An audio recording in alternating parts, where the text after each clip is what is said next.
From Arise Abuja studio by Professor Usman Yusuf, a professor of hematology oncology and bone marrow transplantation. Professor Yusuf is also a former executive secretary, National Health Insurance Scheme. The topic on the table this morning is not medical health, but the health of the nation and indeed the entire West African region. It's so good to have you on the morning show, Professor Yusuf. Good morning, Thank you very much for having me. Good morning. Good morning, Thank Prof. you. Good morning. So we're talking about the health of the nation now, and one of the major topics we're talking about is food inflation and how a lot of Nigerians are hungry. Do you think the current administration is doing enough to treat our food insecurity issues in the country? Good morning, all. It's not doing at all. It's doing nothing. The primary problem is that it doesn't even understand the cause. It's in denial. The primary cause of what we are going through today is the recklessness of this government and this president by suddenly removing fuel subsidy on the day he was inaugurated, without looking at the balance sheet of the country, without consulting, and without knowing what the problems are. Flippantly, on May 29th, just removed fuel subsidy without having any fallback plans. You don't do that, and that's why we're going through all of this. Price of food is going up. Inflation, as at yesterday, was 29.9. The dollar, when they came to the naira, was 680. Today is 1,500. Everything is going up. And they are surprised because they don't have a plan.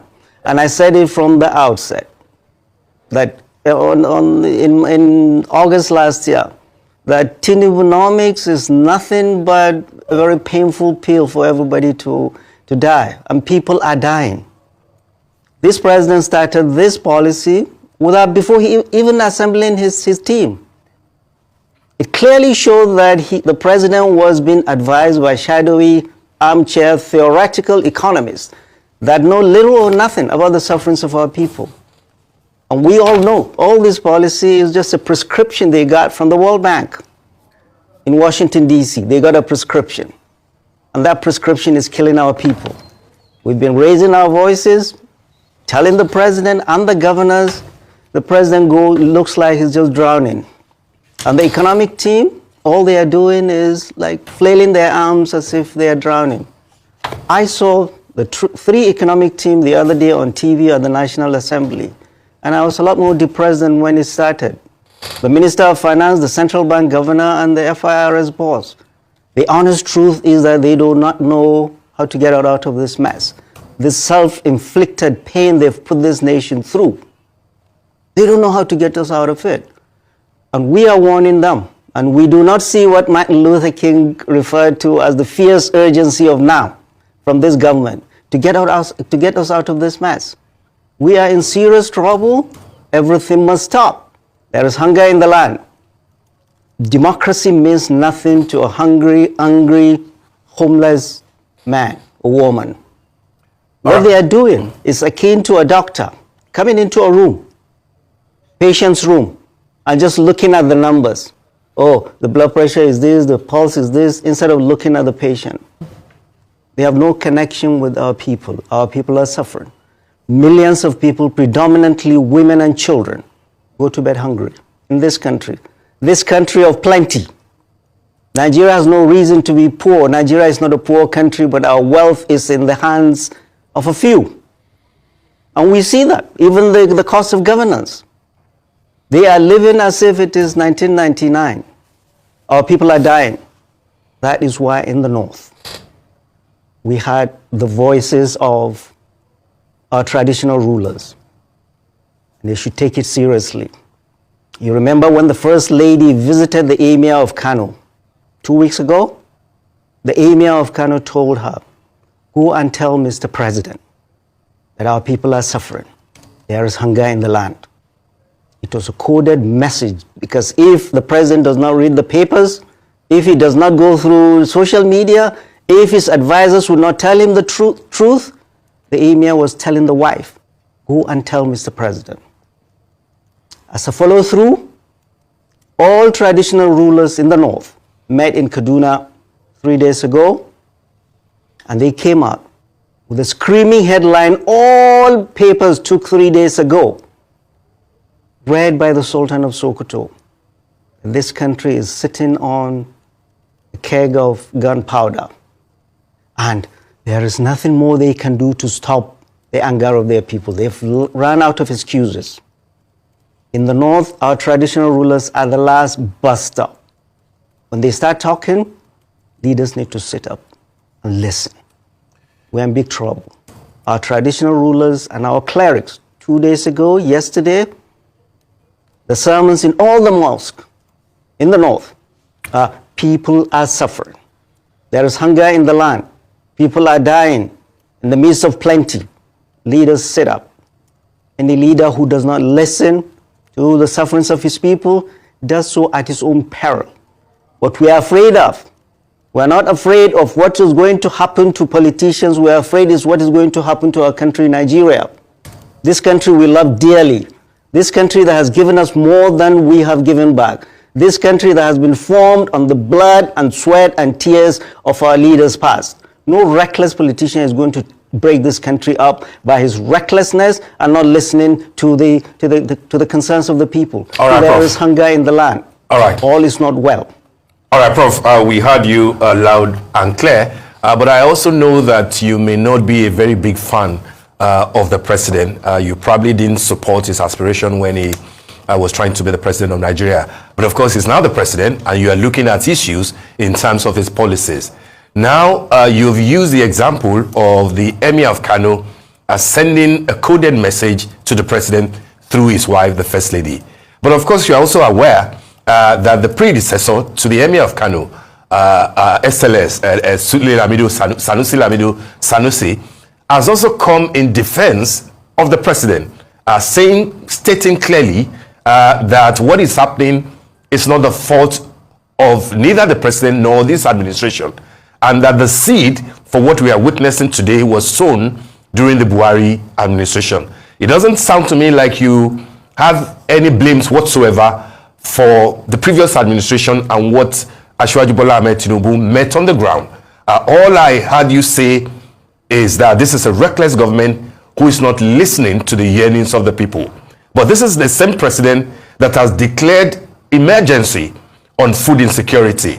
It's the same president that has asked that everything needed to be done in terms of making food available should be done. But up north, you have governors like Bago in Niger, whose answer to what is happening is to say that no truck with food item should be allowed to come down south. But you are putting all the blames on the president without seeming to address the entire issues affecting food insecurity in Nigeria. What else would you like the president and this administration to do? Right, good. Emilio Khan, he's the one who said he could do it. It's his turn. This is not the turn of President Muhammadu Buhari. We spent 8 years criticizing President Muhammadu Buhari. We're tired. And I honestly don't want to even hear his name. He has messed this country up. And you, President Bola Ahmed Tinubu, said, Emilio Khan is my turn. I can do it. There is a saying that leaders have forfeited the right to make any excuses. It's your turn. It's not President Muhammadu Buhari that took away fuel subsidy flippantly. It is you.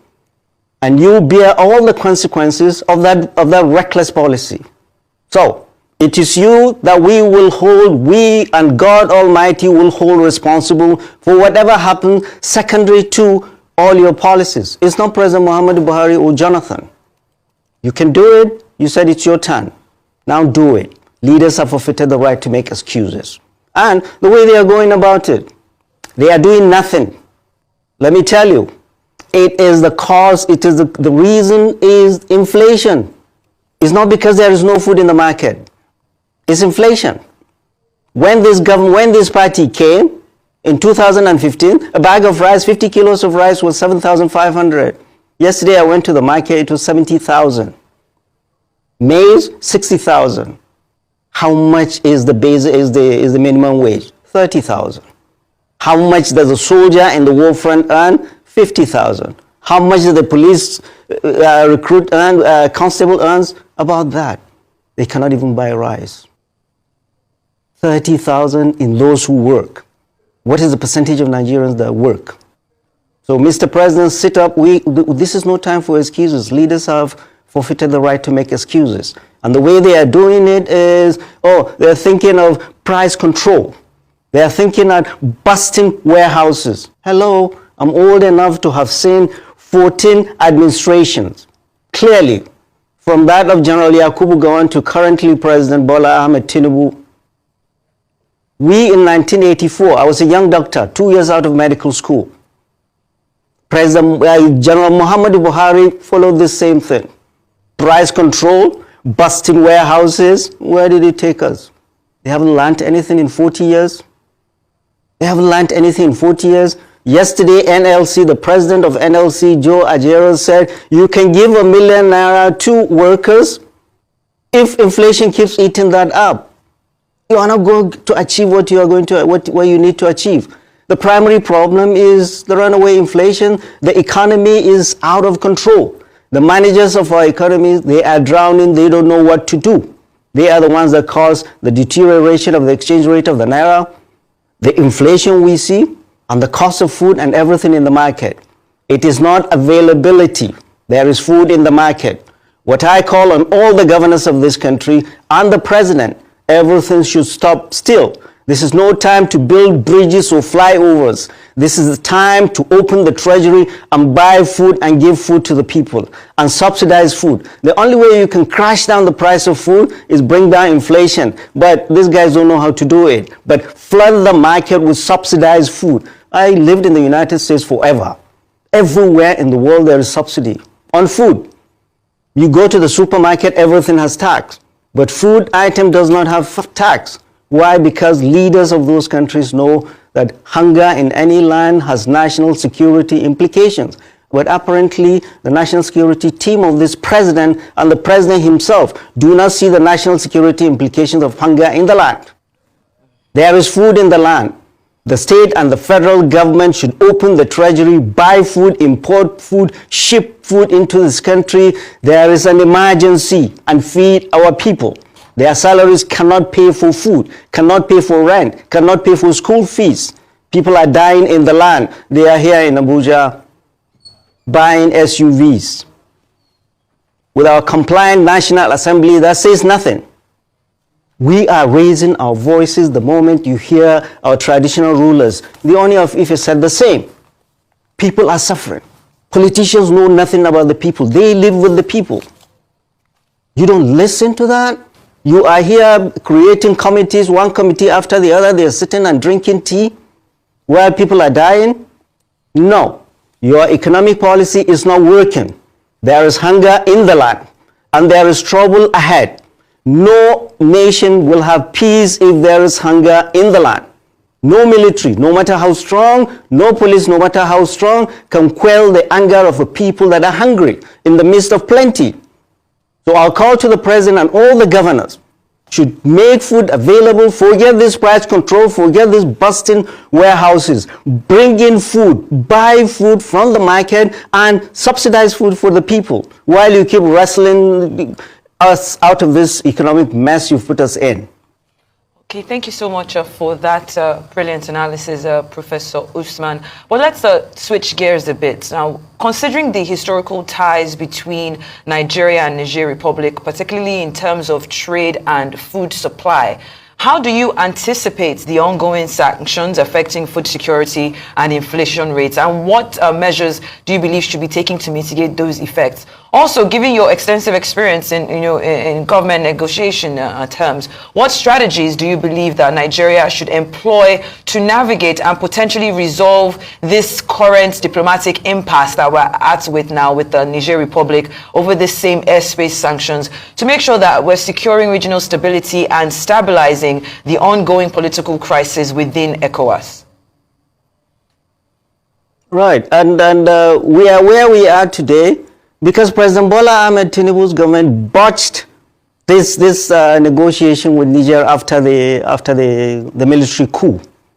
You remember after the coup, the president unilaterally as the president of the ECOWAS, unilaterally switched off the lights, the electricity supply to Niger based on a treaty 60 years old. Unilaterally switched it off and put sanctions and brought up front what he should have kept as a trump card, brought up front the threat of violence.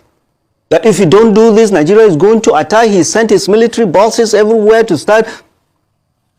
And that was what gave these military young men legitimacies in their land. And they stayed entrenched. How can you threaten somebody, a country, your neighbor, and then say, oh, we're going to talk later? At a time when you didn't even have your cabinet, your security chiefs were just getting their feet wet.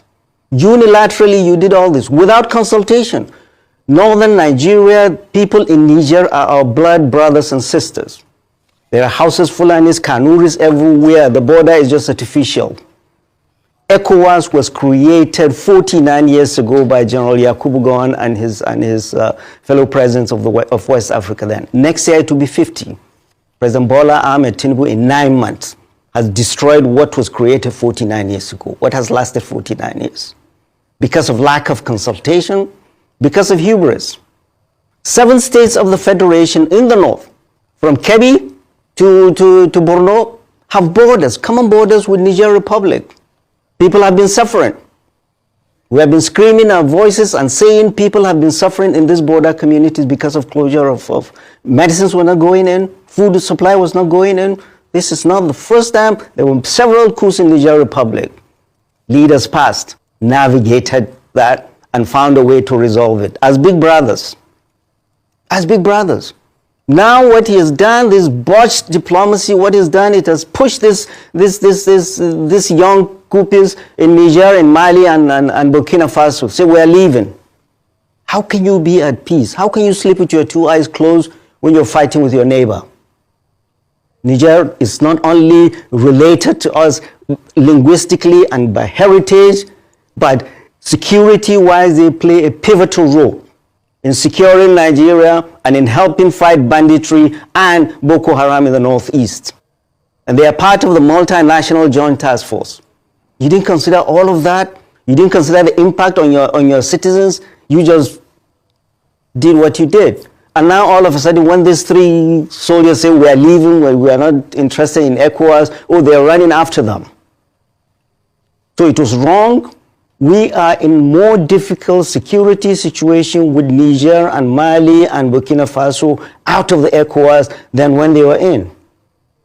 Democracy, diplomacy must continue to bring them back in. The threat of violence is not the right thing to do. Sanctions should be lifted and diplomacy continuing, because our people in the border states are suffering. Primary responsibility of President Bola Ahmed Tinubu is not ECOWAS but to his citizens. We've been telling him, we the citizens in the 7 border states, our people have been suffering. He wasn't listening. So you have problems with international diplomacy. You have problems internally with your economy. People are suffering hunger, and you have insecurity, and you're not listening to people. There are too many things for any president just 8 years into his government. Step back, Mr. President, consult widely, open the treasury, bring in food as an emergency, flood the market, and feed our people. That's the only way to find respite. Bring temporary peace in this country before your economic team sort themselves out. Because to be honest, they need to be humble enough to ask for help. They need to be humble enough to ask for help. I don't see them doing it the way, it's all talk, talk, talk, talk. Big grammar will not do it. Consult widely. We cannot continue this way. People are suffering. The naira is deteriorating every day. Inflation going everywhere. People are being pauperized every day. In a country where we have 133 million in multidimensional poverty, this government in one fell swoop has added millions more into extreme poverty.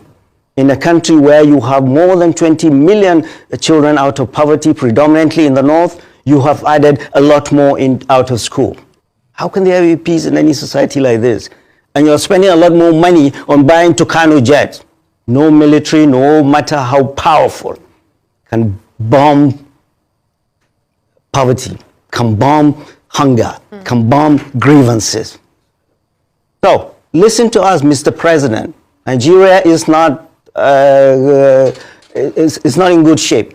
The ship of state is drifting, and you're not listening to the sufferings of our people. Our emirs in the north and the Oni of Ife, they have told you the pulse of the nation. Listen. Do not listen to your advisors that are telling you anything differently. Thank you so much.